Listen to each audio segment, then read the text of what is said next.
Dana White defends Colby Covington's title shot versus Leon Edwards, and people are up in arms. Also, last night at UFC San Antonio, we had 3 split decisions, and people are highly upset about this. Several fights should have been unanimous, but they went to split decisions, including Marlon Vera versus Corey Sandhagen. How was that even possible when Corey Sandhagen dominated? We got these topics and more next. Broadcasting live from an undisclosed location. This is The Community MMA with your host, Chris Cross. Whoa!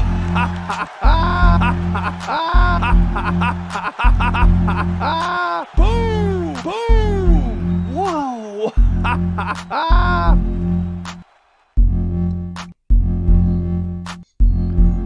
What up, what up? This your boy Chris Cross checking in. This is The Community MMA. So it went down last night. Marlon Vera versus Corey Sandhagen, headliner at UFC San Antonio, aka UFC Fight Night. But the big news, and we're going to get into all those reactions, but the big news last night was in the UFC press conference, UFC post-fight press conference, where Dana White was forced to defend why Colby Covington is getting the next title shot. And it's real simple. He says, without Kamaru Usman, Colby would have been the champion for a long time and probably still would be champion. And the reason why, the next question, which I have too, is he never fights. Colby Covington saying Dana White saying he got jumped, he was hurt, so therefore, he couldn't fight. And that makes a little bit of sense. That's a good response by Dana White.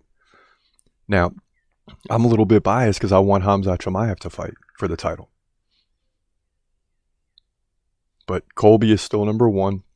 He has the right. He gets the next title shot. Leon Edwards is saying he's not going to fight Colby. We'll see. But he's a champion. It's his duty to defend the title.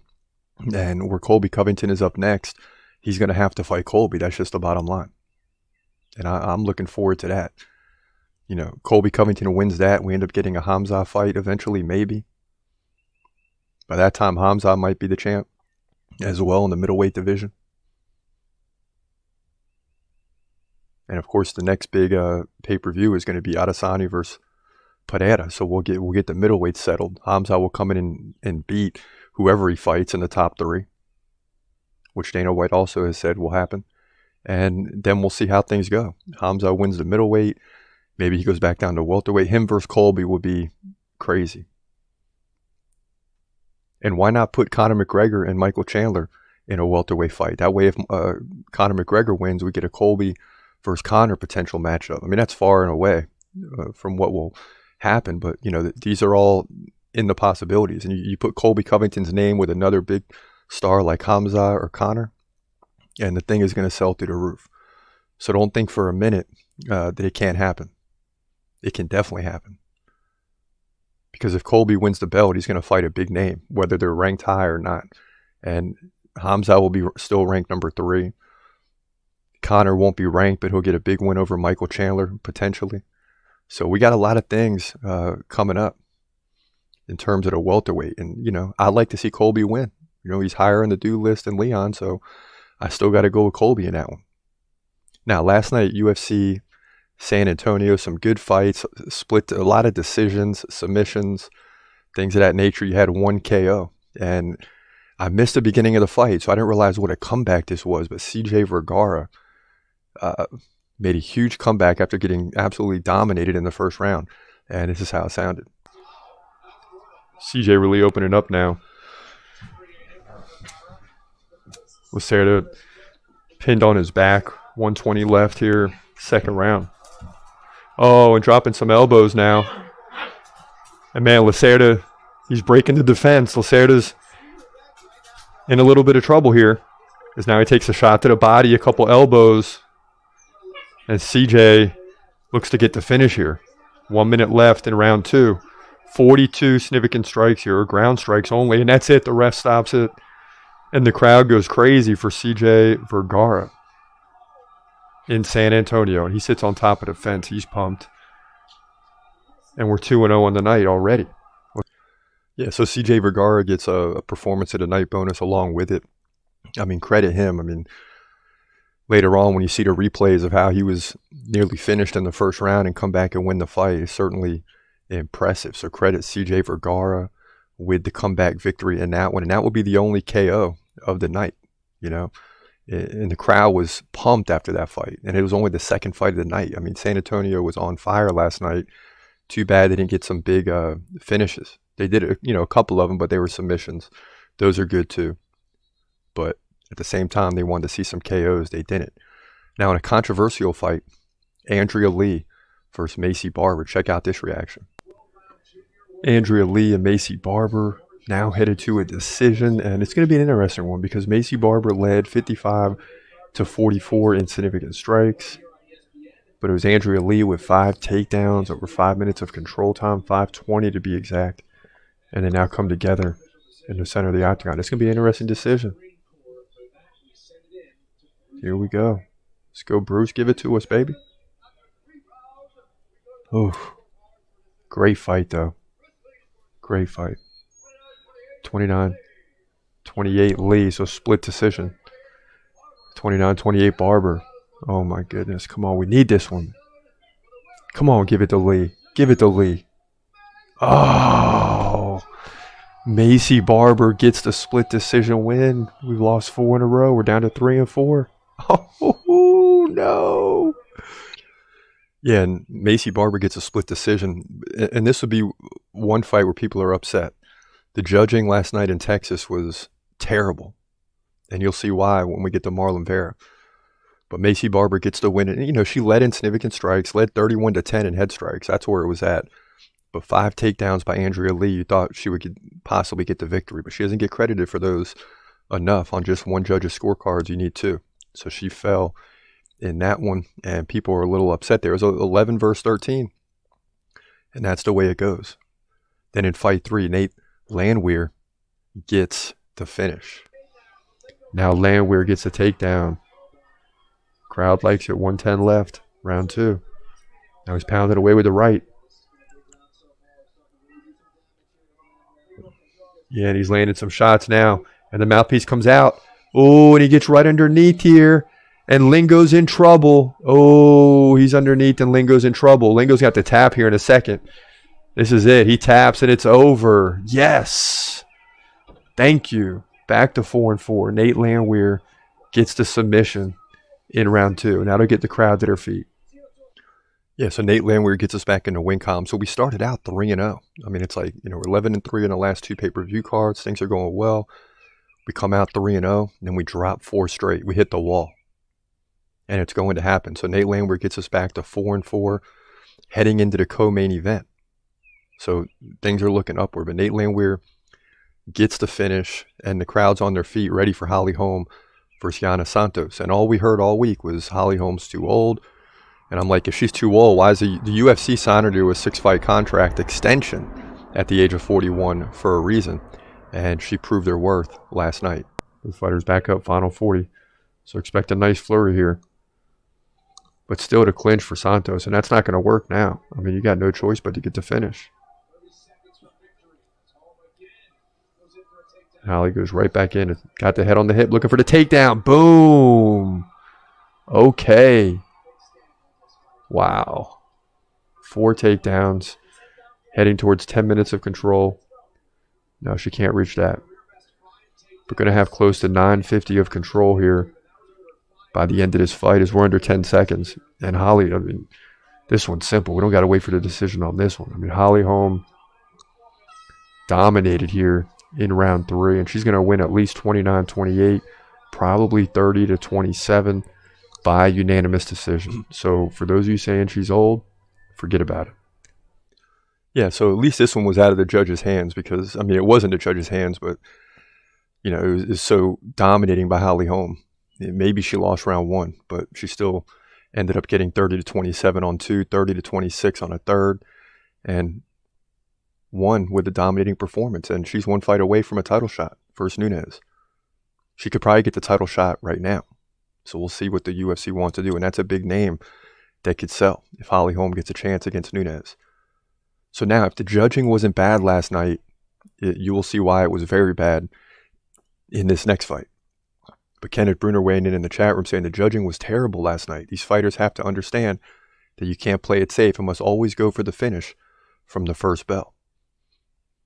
And we sat through a long 5-round fight, did the full fight reaction last night, and I just kept saying the corner has got to tell this guy, he's got to tell Marlon Vera he needs a finish. But then we're shocked during the decision. Check this out. Both fighters just walking around talking to their corners a little bit. Dan Miragliotta grabs the hands. He even tells the camera guy to get back. Here we go. See, Marlon's putting his hand up like, this is what I'm trying to say. This is where the corner's got to come in. What? 48-47 Vera? 49-46. Wow, it's got to be. Corey Sandhagen wins by split decision. What? He can't even believe that one judge gave him 48-47. He's kind of pissed. What in the heck was that, man? Yeah, so at least Corey Sandhagen gets the win. But check this out. You had 50-45 on one judge, 49-46, which is how I had it. One or the other would be fine.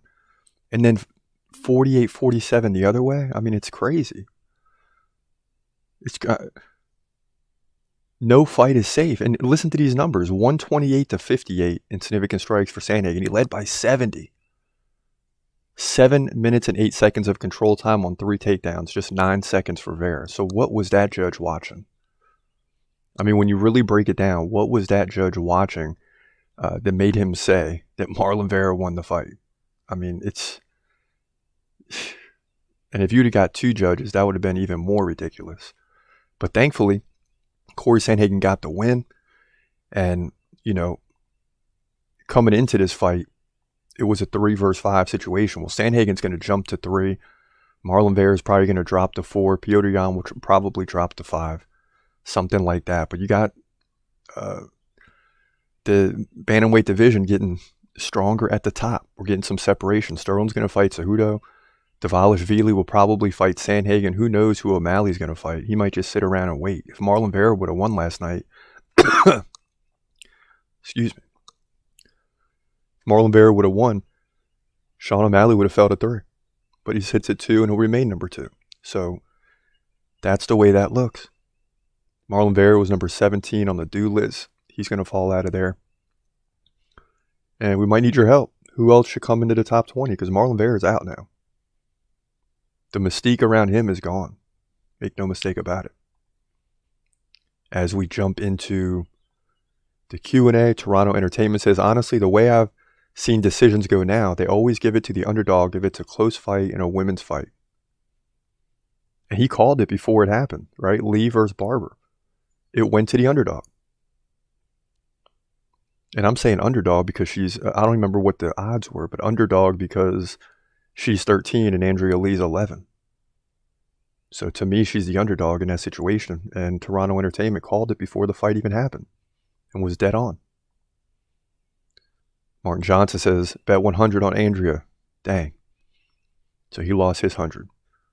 Faizan McKagan says, Andrea Lee got robbed. Thank you, Stevie Wonder, judge number 3. And that's what it seemed like. These judges were blind last night, man. I mean, Xavier the Go Beyonder 2003 says, honestly, I'm not surprised at all the fight was pulled. Perez has had at least 5 of his last 10 scheduled fights canceled because of either his medical issues or weigh-in miss. If I got to be honest, the UFC should just give up on having Perez still fight for their promotion. There was a time I said Alex Perez might be the future because he had some key wins against high contenders, but he just hasn't been able to get it going. And fighting Manel Cape last night would have went a long way to help him in the future if he can get a win, but, you know, it didn't happen. That's the way it goes. Marjurla says, great content, speaking facts, talking about the last podcast, Hamzat Chimaev, Blast, Colby Covington, and the UFC. You know, Hamzat is getting disrespected. They go on to say facts. It stinks that he's not even being mentioned for the title. Like, what the heck? I won't watch Colby versus Leon. He would be the worst champion ever. Well, you might have to deal with him being the champion because it seems to me At least I'm probably going to predict that when Colby fights Leon, that Colby wins because, if you're Leon now, you got to defend another grappler, wrestler style. Colby's going to try to get into the clinch, get into the body, pin you against the fence, and, you got to prepare for that. And, Leon might want to face a striker like a Jorge Masvidal because they got, a dispute that needs to be settled. But Jorge Masvidal lost to Colby Covington easily. He's got some work to do. He's fighting Gilbert Burns. That fight could still happen, and I think it will.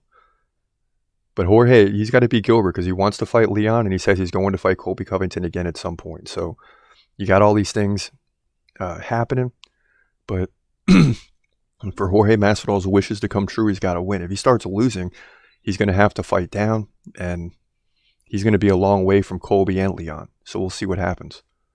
But that's the way it went last night. An exciting night. We got a week off now. Your boy's exhausted. Look at my face. I got to shave. I got to catch up on some sleep. 8 or 9 straight weeks of UFC. Of course, you got the Final Four next week, so the UFC's taking off. FAU with the big win last night. And I know who FAU is in Boca Raton, Florida, because I grew up down there. And it's just crazy. Them boys are like 37-3. Cinderella story. We'll see what happens. But in terms of UFC, we got the week off, and then we got Adesanya versus Pereira, or you could say Pereira versus Adesanya because Pereira is a champion. I can't wait for that. We got a lot of time to prepare for that. But for now, this is your boy Chris Cross.